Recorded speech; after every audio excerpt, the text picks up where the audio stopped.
नमस्कार दोस्तों, BR07 news में आप सभी का बहुत बहुत स्वागत है। आज साल का पहला दिन था और उम्मीद लगाई जा रही थी कि जिस तरह से सरकार गाइडलाइन जारी की है ठीक उसी तरह कार्य की जाएगी। लेकिन यह दृश्य देखकर आप भली भांति समझ सकते हैं कि ठीक इसके विपरीत कार्य किया गया है। जब हमारी टीम मंदिर परिसर में पहुंचे तो वहां भीड़ और भी देखने को मिली। लोगों का चहल पहल जारी रहा। जिस तरह हर साल की भांति इस साल भी लोग बड़े उत्साह से नए साल का स्वागत किया। मंदिर परिसर से लेकर राज मैदान सभी जगहों पर लोगों की भीड़ देखी गई।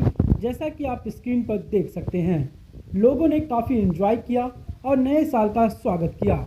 कई लोग दोस्तों के साथ, परिवारों के साथ नए साल का स्वागत करने अलग ही उमंग में देखने को मिले।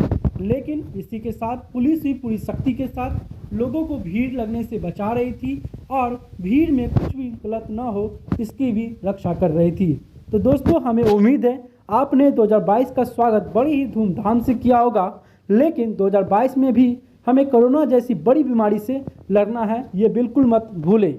और हम लोग सब साथ में मिलकर इस बड़े बीमारी से लड़ेंगे और BR07 न्यूज़ का साथ, आपका साथ हमेशा बना रहेगा। धन्यवाद।